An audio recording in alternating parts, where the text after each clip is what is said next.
Emmanuel Didier, je suis le coordinateur diocésain du Jubilé Saint-Vincent-Férié. Notre évêque a décidé d'envoyer son diocèse en mission après Saint-Vincent-Férié sur le port de Vannes à la Pentecôte 2019. Dans ce cadre, il a été décidé de lever une souscription pour faire sculpter, réaliser une statue de Saint-Vincent-Férié, de l'amener une fois réalisée sur le port de Vannes pour que Saint-Vincent-Férié nous donne une dernière fois ses directives pour à sa suite annoncer la bonne nouvelle du Christ.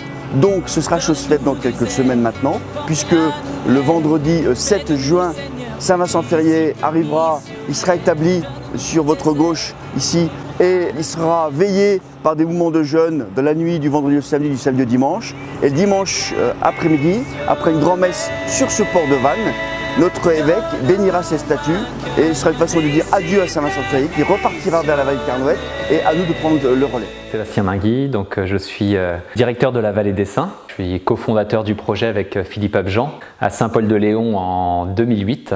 On a 113 sculptures sur le site. Cette année, 4 chantiers de sculptures, dont Saint-Vincent-Férié. Donc on peut normalement estimer que cette année, on va passer la barre des 500 000 visiteurs. La Vallée des Saints donc, est devenue un projet très populaire.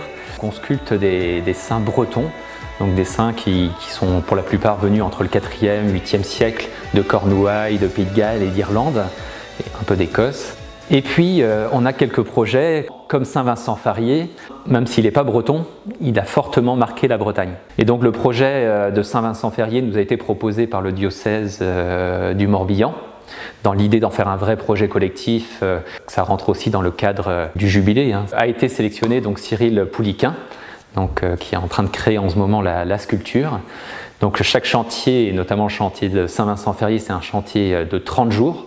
Donc pour une sculpture qui va faire 4 mètres au final ou à peu près, en granit breton. Donc il faut imaginer que c'est un vrai défi à relever, parce que là c'est assez spécifique Saint-Vincent-Férié. Contrairement aux autres saints bretons plus anciens, il est très identifié, on a son visage. C'est un personnage assez récent, donc là il y a un gros travail sur le visage à faire qui peut demander plus de temps. Le projet est populaire, c'est un mécénat très populaire, c'est-à-dire que 90% des projets sont portés par des familles. Chaque sculpture revient à 15 000 €. Les gens, quand ils choisissent et quand ils ont décidé de financer un saint, c'est pas anodin souvent, et donc ils arrivent avec leur saint, souvent en lien avec leurs origines ou le lieu d'habitation, ou aussi beaucoup d'enfants actuellement portent le nom d'un saint, et puis des fois des personnes qui sont disparues, voilà, en mémoire d'eux. On a aussi pas mal d'entreprises qui supportent le projet, et donc eux, là, c'est plus un engagement de territoire. En tout cas, un mécénat qui vient d'un diocèse, notamment, c'était la première fois. C'est la force du projet de la Vessin, c'est de réunir les gens autour d'un projet qui a du sens, qui est porteur de plein de valeurs. Nous, c'est un projet qui unifie surtout et qui divise pas. Voilà. C'est important pour nous. En fait, quand les gens viennent en Bretagne, si on leur demande instinctivement, donnez-nous un site qui est l'emblème de la Bretagne, notre pari, c'est de dire demain, peut-être qu'on dira la Vallée des Saints. Voilà. Je m'appelle Cyril Pouliquin, je suis sculpteur à la Vallée des Saints depuis 5 ans maintenant. Ça fait une douzaine d'années, même plus que ça, 15 ans, pas loin, que je fais de la sculpture. Mais professionnel depuis 3 ans. J'ai 39 ans. Je suis arrivé en tant qu'assistant de Patrice Le Guen. C'est un des sculpteurs fondateurs de la Vallée des Saints. Il m'a proposé de réaliser donc Vincent-Férié. C'est un projet qui donne beaucoup de plaisir et de satisfaction.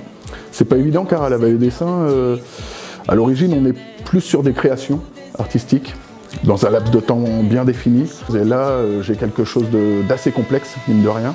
Donc 2 mois ne sera pas de trop. J'ai eu une photo.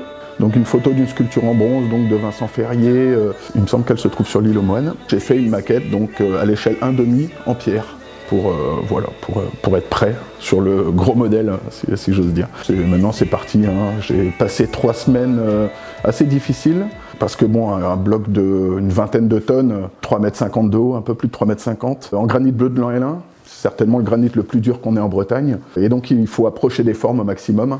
Pour après, là au bout de 3 semaines, je commence à attaquer le travail de sculpture véritablement. La pierre, c'est un granit bleu de l'An-Hélin, à côté de Louvigné du désert. Donc c'est un granit qui est magnifique, très bleu, très pur, très dense, Mais oui, aussi très dur. C'est la pureté du granit qui m'a fait me diriger vers ce bloc-là. Je pense que j'accompagnerai donc le grutier, le chauffeur de la SMI, bien sûr, pour aller la mettre en place là-bas. Je serai clairement pas tranquille de laisser quelqu'un d'autre s'occuper du levage, sanglage. Je connaîtrai les points faibles de ma sculpture. Et puis bon, ça me dit bien d'aller présenter l'œuvre aussi à Vannes, bien sûr. Voilà, je serais très heureux d'y aller. Forcément, pour faire la sculpture, on s'est un peu intéressé à l'histoire du personnage. Une fois terminé, il y a même un lien assez fort. Certains n'y voient que de la pierre. Moi, ça devient quelqu'un de proche. J'ai été touché un peu par son histoire. Donc là, je suis pleine discussion plus avec lui, quoi, si on veut, avec la pierre, mais aussi un peu avec Vincent Ferrier.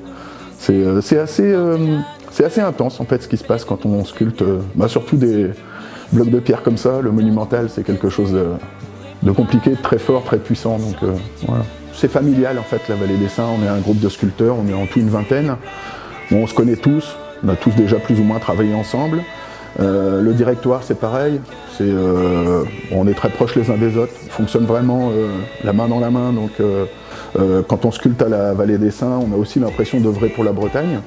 Puis en sculptant le granit, on sculpte un peu la terre sur laquelle on marche. La démarche au départ, c'était donc de faire fonctionner, d'être une vitrine du granit breton, et aussi de faire travailler les sculpteurs bretons. Bon, à ce rythme-là, on devrait avoir terminé donc les 1000 saints en 2080.